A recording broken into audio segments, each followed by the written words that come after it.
Welcome to the Plume and Page. Today's story is Pride and Prejudice by Jane Austen. Chapter 10. The day passed much as the day before had done. Miss Hurst and Miss Bingley had spent some hours of the morning with the invalid, who continued though slowly to mend, and in the evening Elizabeth joined their party in the drawing-room. The loo table, however, did not appear. Mr. Darcy was writing, and Miss Bingley, seated near him, was watching the progress of his letters, and repeatedly calling off his attention by messages to his sister. Mr. Hurst and Mr. Bingley were at piquet, and Miss Hurst was observing their game. Elizabeth took up some needlework, and was sufficiently amused in attending to what passed between Darcy and his companion. The perpetual commendations of the lady either on his handwriting, or on the evenness of his lines, or on the length of his letter, with the perfect unconcern with which her praises were received, formed a curious dialogue, and was exactly in union with her opinion of each. How delighted Miss Darcy will be to receive such a letter! He made no answer.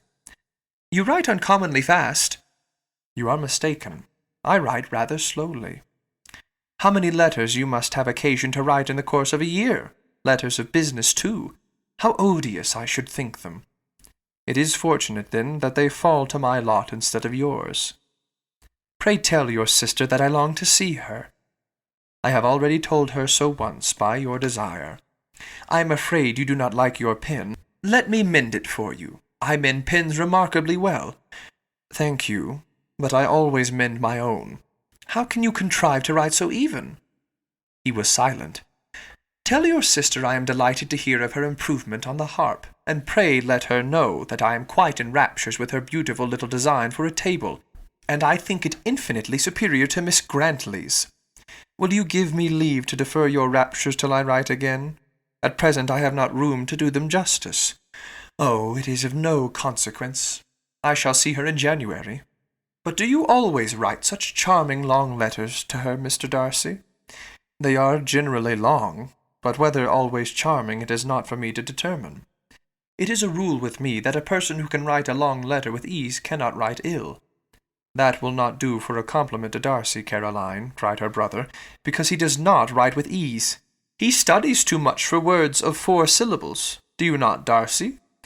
My style of writing is very different from yours. Oh, cried Miss Bingley, Charles writes in the most careless way imaginable. He leaves out half his words and blots the rest.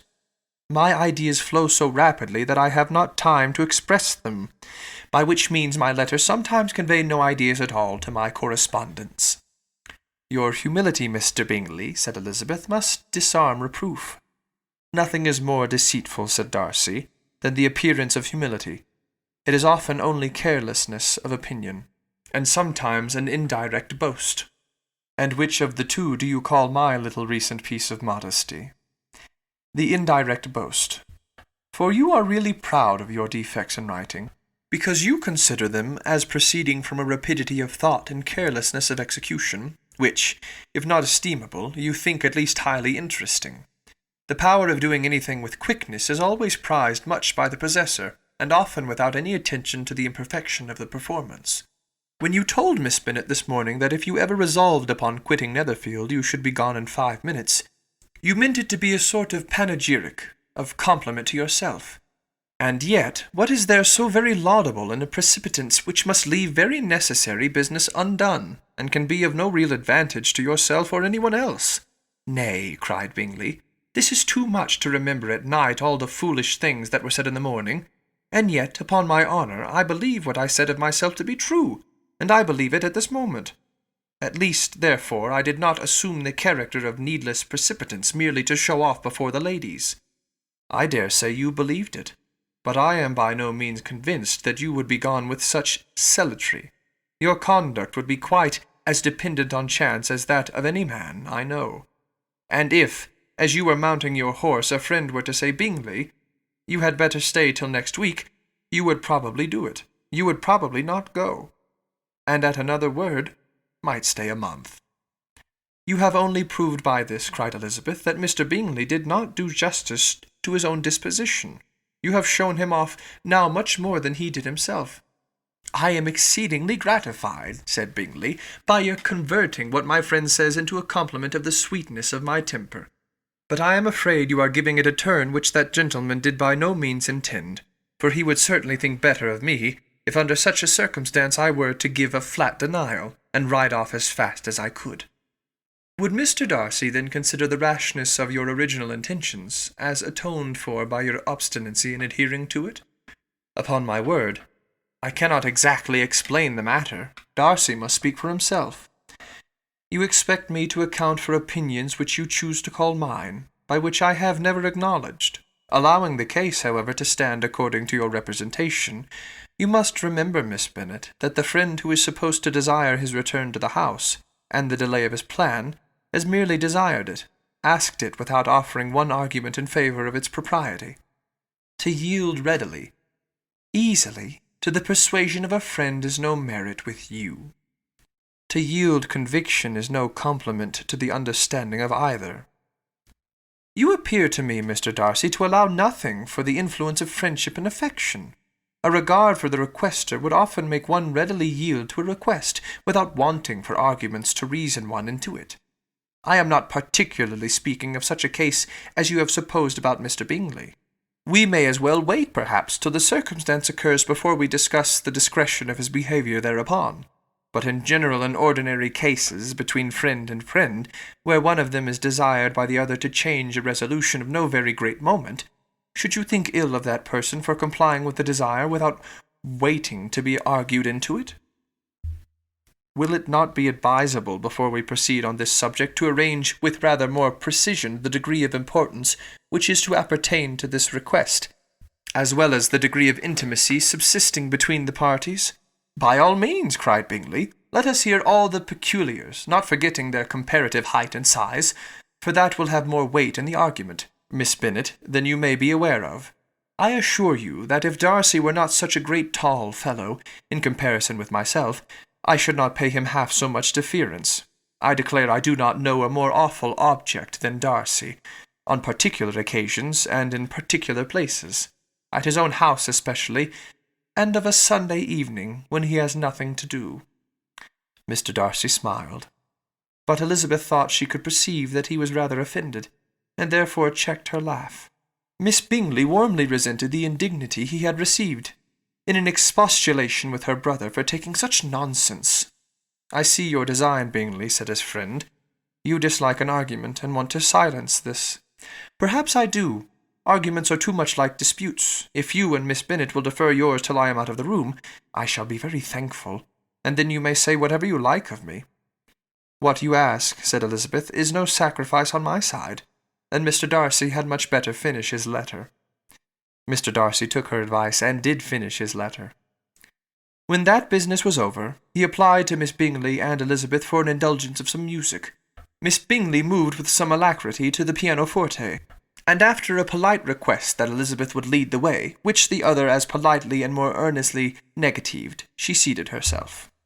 Miss Hurst sang with her sister, and while they were thus employed, Elizabeth could not help observing, as she turned over some music books that lay on the instrument, how frequently Mr. Darcy's eyes were fixed on her. She hardly knew how to suppose that she could be an object of admiration to so great a man, and yet that he should look at her because he disliked her was still more strange. She could only imagine, however, at last that she drew his notice because there was something more wrong and reprehensible, according to his idea of right, than in any other person present. The supposition did not pain her. She liked him too little to care for his approbation. After playing some Italian songs, Miss Bingley varied the charm by a lively Scotch air, and soon afterwards Mr. Darcy, drawing near Elizabeth, said to her, "Do you not feel a great inclination, Miss Bennet, to seize such an opportunity of dancing a reel?" She smiled, but made no answer. He repeated the question, with some surprise at her silence. "Oh," said she, "I heard you before, but I could not immediately determine what to say in reply. You wanted me, I know, to say yes, that you might have the pleasure of despising my taste. But I always delight in overthrowing those kind of schemes, and cheating a person of their premeditated contempt. I have, therefore, made up my mind to tell you that I do not want to dance a reel at all, and now despise me if you dare." "Indeed, I do not dare." Elizabeth, having rather expected to affront him, was amazed at his gallantry, but there was a mixture of sweetness and archness in her manner which made it difficult for her to affront anybody, and Darcy had never been so bewitched by any woman as he was by her. He really believed that, were it not for the inferiority of her connections, he should be in some danger. Miss Bingley saw, or suspected enough to be jealous, and her great anxiety for the recovery of her dear friend Jane received some assistance from her desire of getting rid of Elizabeth. She often tried to provoke Darcy into disliking her guest by talking of their supposed marriage and planning his happiness in such an alliance. "I hope," said she, as they were walking together in the shrubbery the next day, "you will give your mother-in-law a few hints, when this desirable event takes place, as to the advantage of holding her tongue, and if you can compass it, do cure the younger girls of running after officers.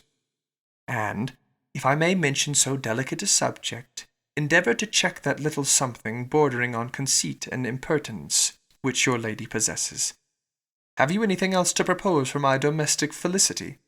Oh, yes. Do let the portraits of your uncle and Aunt Phillips be placed in the gallery of Pemberley. Put them next to your great-uncle the judge. They are in the same profession, you know, only in different lines.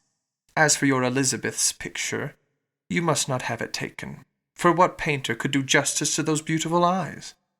It would not be easy indeed to catch their expression, but their colour and shape, and the eyelashes so remarkably fine, might be copied."